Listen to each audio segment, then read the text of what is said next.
دیندارو، سب سے پیشتر ہمارے آقا نامدار امام زمان مالک دو جہان نور خدا بن برحق نور مولانا شاہ کریم الحسینی حاضر امام کے مبارک نام پہ صلوات پڑھیے۔ اللہم صلی علی محمد و آل محمد۔ دیندارو، اللہ تبارک و تعالیٰ نے قرآن حکیم میں حضور اکرم صلی اللہ علیہ وآلہ وسلم صلوات اللہ علیہ کو حکم فرمایا کہ ادعو الی سبیل ربک بالحکمہ والموعظۃ الحسنہ وجادلہم باللتی ہی احسن۔ حضور اکرم کا یہ کام تھا، آپ کا یہ مشن تھا کہ وہ اللہ تعالیٰ کے فرمان کے مطابق بنی نوع انسان کو سیدھے راستے کی طرف، اللہ کے راستے کی طرف بلائے۔ اس دعوت کے کام میں، اللہ کی راہ کی طرف بلانے کے اس کام میں کون کون سا طریقہ استعمال کیا جائے، اس کے متعلق اللہ تعالیٰ نے فرمایا کہ ادعو الی سبیل ربک بالحکمت، لوگوں کو اپنے پروردگار کے راستے کی طرف بلا حکمت سے۔ اور حکمت کے معنی یہ ہے کہ جس میں دانائی ہو، جس میں دانش مندی ہو، جس میں ایسی بات کہی جائے جو انسان کی عقل کو، جو انسان کے انٹلیکٹ کو اپیل کرے۔ مثلا کسی بت پرست سے یہ کہنا کہ بھئی جب تم اس مٹی کی مورتی کی پوجا کرتے ہو جس سے تم یہ سمجھتے ہو کہ اس سے تمہاری تمام خواہشات پوری ہوتی ہیں، کبھی تم نے اس کی طاقت کا اندازہ لگایا ہے؟ کبھی جاننے کی کوشش کی ہے؟ جس طرح قرآن میں فرمایا کہ اگر ان کے جسم پہ کوئی مکھی بیٹھ جاتی ہے تو یہ تو اڑا بھی نہیں سکتے، تو یہ تمہاری آرزویں کیسے پوری کریں گے؟ تو اس سے انسان کی عقل کو ایک پیغام پہنچتا ہے کہ یقیناً اس میں کچھ سوچنے کی بات ہے۔ اور قرآن حکیم اللہ تعالیٰ کے اس فرمان سے بھرا ہوا ہے جس میں خدا نے انسان کی عقل کو اپیل کی ہے کہ وہ اس کائنات پہ غور و فکر کرے اور کسی نتیجے پر پہنچے۔ تو دعوت کا پہلا طریقہ ہے کہ حکمت سے بات کی جائے، دانش مندی سے بات کی جائے۔ والموعظۃ الحسنہ، اور اس کے بعد اچھی اچھی نصیحتوں کے ذریعہ۔ اس وقت جو میں بات آپ کے سامنے کر رہا ہوں، آپ اس کو واعظ کہتے ہیں۔ واعظ کے معنی ہے نصیحت۔ نصیحت میں کیا کیا جاتا ہے؟ نصیحت میں انسان کی عقل کو اور انسان کے دل کو اپیل کی جاتی ہے، جس میں سیدھی سی بات یہ ہوتی ہے کہ یامرون بالمعروف وینہون عن المنکر۔ اچھی اچھی باتوں کی تعلیم دی جاتی ہے، اچھی باتوں کی تلقین کی جاتی ہے اور برائیوں سے روکا جاتا ہے۔ یہ اچھا ہے اور یہ برا ہے، یہ بتایا جاتا ہے۔ اسے کہتے ہیں موعظۃ الحسنہ، یعنی اچھی اچھی نصیحتوں کے ذریعہ کوئی بات کی جائے۔ اور آخر میں خدا نے فرمایا کہ اس کے بعد یہ طریقہ آتا ہے کہ وہ جادلہم باللتی ہی احسن، کہ پہلے تو عقل مند کو اشارہ کافی ہوتا ہے، اس کے بعد کچھ اچھی نصیحتیں کی جاتی ہے، اور آخر میں کچھ بحث و مباحثے کی ضرورت پڑتی ہے۔ تو وہاں بھی خدا نے فرمایا کہ اگر ضرورت پیش آئے کہ ان کے ساتھ بحث کی جائے تو تم بحث کرو، مگر اس طریقے سے کہ جو احسن ہو۔ بحث و مباحثے کے اندر بھی جو بہترین طریقہ ہے وہ طریقہ اپناؤ۔ ایک اور مقام پہ خدا کا فرمان ہے کہ وَمَنْ أَحْسَنُ قَوْلًا مِّمَّنْ دَعَا إِلَى اللَّهِ، باتوں میں اس سے اچھی بات اور کون سی ہو سکتی ہے کہ جس میں بلانے والا تمہیں اللہ کی طرف بلاتا ہے۔ یعنی باتوں میں سب سے اچھی بات یہ ہے کہ دعا الی اللہ، جو تمہیں خدا کی راہ کی طرف بلائے، وعامل صالحا، اور اچھے اعمال کرے، وقال اننی من المسلمین، اور کہے کہ میں تو اپنے آپ کو اللہ کے آگے سپرد کر چکا ہوں۔ تو آج اسی بنیاد پر ہم موعظۃ الحسنہ کی کچھ بات کریں گے، دعا الی اللہ کی بات کریں گے، اچھی اچھی نصیحتوں کی بات کریں گے، اور خدا کی راہ میں بلانے والے کس طریقے سے ہماری راہ کو آسان کرنے کی تعلیم دیتے ہیں، ہم اس کے بارے میں کچھ بات کریں گے۔ اس دنیا میں خداوند تعالیٰ نے زندگی گزارنے کے لیے ہماری اس دنیا اور آخرت کے لیے، دونوں جہان کے لیے کچھ ہدایت دی ہے، اور ان ہدایات کی بنیاد دنیا میں پیغمبروں اور ائمہ کا آنا ہے۔ ہم سب جانتے ہیں کہ زمین پر بسنے والی مخلوق کو خدا نے ہدایت سے خالی نہیں چھوڑا، اور خدا نے جو ہدایات ہمیں دی ہیں اسے خدا نے ایک راستے کا نام دیا ہے، کیونکہ زندگی ایک سفر ہے، اور اس سفر پہ چلنے کے لیے کیا کرنا چاہیے کیا نہیں کرنا چاہیے اس کی ہمیں تعلیمات دی گئی ہے، اور خدا نے اسے نام دیا ہے کہ یہ صراط ہے، اور صراط بھی ایسا کہ جو مستقیم ہے، راستہ بھی ایسا کہ جو سیدھا ہے، جس میں صاف صاف ہدایت ملتی ہے، اور جس کے بارے میں دعائیں مانگنے کے لیے ہمیں ہدایت کی گئی ہے کہ تم کہو اہدنا الصراط المستقیم، اے اللہ ہمیں سیدھے راستے کی ہدایت کر۔ اور ہمیں یہی کہا گیا ہے کہ تم سیدھے راستے پہ چلتے رہو، کیونکہ اللہ تمہیں اسی سیدھے راستے پر ملے گا۔ اور ہمارے ائمہ نے، ہمارے پیروں نے جو ہمیں تعلیمات دی ہیں، ہمیں یہی کہا گیا ہے کہ آپ ہمیشہ صراط مستقیم پر قائم رہے، اور ہمارے دائیوں نے، ہمارے پیروں نے اپنے گنانوں میں اس راستے کا نام بھی ایک پنتھ رکھا ہے۔ پنتھ یعنی راستہ۔ کیسا راستہ؟ سیدھا راستہ، سچا راستہ، ست پنتھ، جس ست پنتھ پہ آج ہم عمل کرتے ہیں۔ تو جن اچھی نصیحتوں کے بارے میں آج ہم بات کریں گے اس کے چند 5 گنانوں کی صورت میں ابھی آپ سن چکے ہیں۔ پیر صدر دین رحمت اللہ علیہ کا یہ گنان ہے، جرے بھائی رے پنتھ سر بیٹھا سکریت کماؤ تمہیں سمر لے جو، 15 پاٹ کا یہ گنان ہے، اور علم و حکمت کے خزانوں سے بھرپور ہے۔ یعنی ایک راستے سے تشبیہ دی گئی ہے، اور یہ پوری زندگی ہمارا ایک سفر ہے، راستہ ہے، مگر اس راستے پہ کیا کیا دشواریاں ہیں۔ ہمیں راستے کا آغاز بتایا جاتا ہے، راستے کی منزل بتائی جاتی ہے، مگر اس منزل تک پہنچنے کے لیے راستے میں کتنی دشواریاں ہیں، ان دشواریوں کو آئیڈینٹیفائی کیا گیا ہے، ان دشواریوں کی نشاندہی کی گئی ہے۔ کون کون سے دشمن راستے میں بیٹھے ہیں جو کہاں کہاں تم پر حملہ آور ہوں گے وہ بتایا گیا ہے، اور ان دشمنوں سے کس طریقے سے بچا جائے وہ طریقہ بھی ہم کو بتایا گیا ہے، اور اتنا پر حکمت گنان ہے کہ اس کے ایک ایک لفظ کی تشریح ضروری ہو جاتی ہے۔ تو فرماتے ہیں کہ جرے بھائی رے پنتھ سر بیٹھا سکریت کماؤ، جو راستہ تمہیں دیا گیا ہے، ست پنتھ صراط مستقیم، جس پہ تم بیٹھے ہو اور جس پہ تم چل رہے ہو، اس راستے پہ چلتے ہوئے سکریت کماؤ۔ سکریت کے بارے میں بار بار ہم سنتے ہیں۔ سکریت کے معنی کے لحاظ سے 2 معنی ہوتے ہیں۔ ایک سکریت سے مراد اچھے اعمال ہے، اور سکریت سے مراد وہ سیرا بھی ہے، حلوہ بھی ہے، جو ہم گھٹ پاٹ کے ساتھ جماعت خانے میں رکھتے ہیں، گھٹ پاٹ کی دعاؤں کے ساتھ۔ سکریت کماؤ یعنی اچھے اچھے اعمال انجام دو۔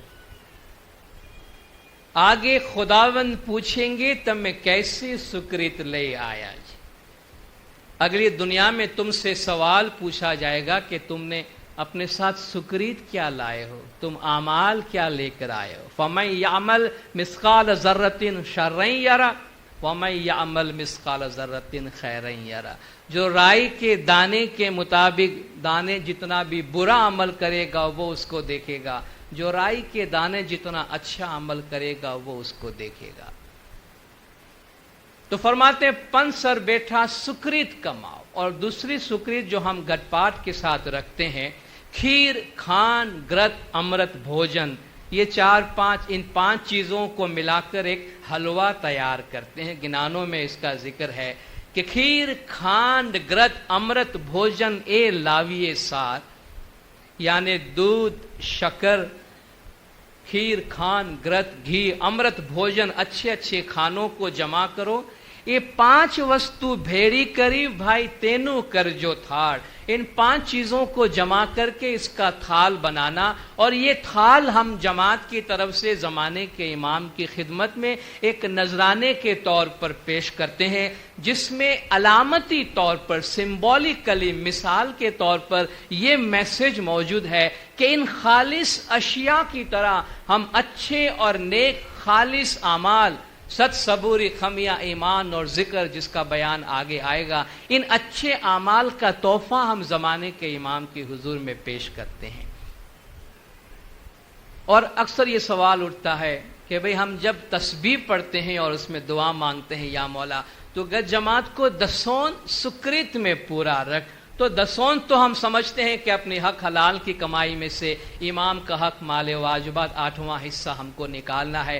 سکرت میں پورا رکھنا کیا ہے؟ سکرت میں پورا رکھنے کا مطلب نیک اعمال میں بھی پورا رہنا ہے. اور یہ جو سکری جماعت کی طرف سے بنتی ہے، جس میں جماعت حصہ لیتی ہے، اس میں ہمیں حصہ لینا چاہیے، اور ان سکرت میں حصہ لینے میں ہم پورا رہیں، اس کی دعائیں مانگی جاتی ہیں. اس میں ہم کس طرح ادا کر سکتے ہیں؟ مکھی کامڑیا کے پاس جا کے ہم سکرت کے پیسے دیتے ہیں، یا جب ہم آب شفا پیتے ہیں اس وقت بھی ہم سکرت کے پیسے ڈال سکتے ہیں. تو یہ سکرت میں پورا رہنے کا مطلب ہے. تو پنسر بیٹھا سکرت کماؤ، صراط مستقیم پہ رہ کر اچھے اچھے اعمال انجام دو. تمہیں ثمر لے جو، تم اپنے ساتھ ثمر لینا. ثمر کی دعا بھی ہمارے پاس مرحوم کے پیچھے رکھی جاتی ہے. یہ ثمر کا کیا مطلب ہے؟ ثمر کا لفظی ترجمہ پھل ہوتا ہے. فارسی میں بھی ثمر استعمال ہوتا ہے، اردو میں بھی ہوتا ہے. ثمر کے معنی ہے پھل، فروٹ، اور اس کا مطلب ہے زاد راہ، توشائے راہ، رخت سفر. ہم جب سفر پہ جاتے ہیں تو کچھ سامان اپنے ساتھ لے کے جاتے ہیں کہ آگے ہمیں سفر پہ کام آئے. تو جب ہم لمبے سفر پہ جاتے ہیں، آخرت کے سفر پہ جاتے ہیں، دوسری دنیا کے سفر میں جاتے ہیں، تو ہمارے ساتھ بہت پروویژن لینے کی ضرورت ہے. اور وہ پروویژن یہ ظاہری چیزوں کا پروویژن نہیں ہے. یہ دنیاوی چیزیں جو ہم یہاں لاتے ہیں وہ محض مثالی ہے، سمبولک ہے. اس سے سمبولک ہی رہنا چاہیے. یہ ظاہری چیزیں ثمر کے طور پر ہمارے ساتھ نہیں چلتی ہے. ہمارے پاس ہمارے ساتھ ہمارے اعمال، اچھے اعمال ثمر کے طور پہ چلتے ہیں. اور جب مرحوم کے پیچھے ثمر کا کام کیا جاتا ہے، اس کا مطلب بھی یہ ہے کہ مرحوم کے لواحقین، مرحوم کے رشتہ دار، فیملی ممبرز اپنی طرف سے کچھ نہ کچھ نذرانہ پیش کر روحانی دعائیں کرا کے یا اچھی دعائیں مانگ کے، جس طرح سفر میں جانے والے کسی شخص کو ہمیشہ ہم کچھ نہ کچھ دیتے ہیں کہ یہ ہماری طرف سے آپ لے جائیں، آپ کو سفر میں کام آئے، تو ہم ثمر کے طور پر اس روحانی کو کچھ پیش کرتے ہیں. اور خدا نے فرمایا وَتَزَوَّدُوا، اپنے ساتھ ثمر لیا کرو، زاد راہ لیا کرو، زاد سفر لیا کرو. مگر کون سی زاد راہ بہترین ہے؟ وَإِنَّ خَيْرَ الزَّادِ التَّقْوَى، جو بہترین زاد سفر تم اپنے ساتھ لے سکتے ہو وہ تقویٰ ہے. تقویٰ یعنی پرہیزگاری، پاکیزگی، ہمیشہ اچھے اعمال میں رہنا اور برے اعمال سے بچتے رہنا. تو پنسر بیٹھا سکریت کماؤ، تمہیں ثمر لے جو بھائی ون سکریتے پار کیم پہنچو.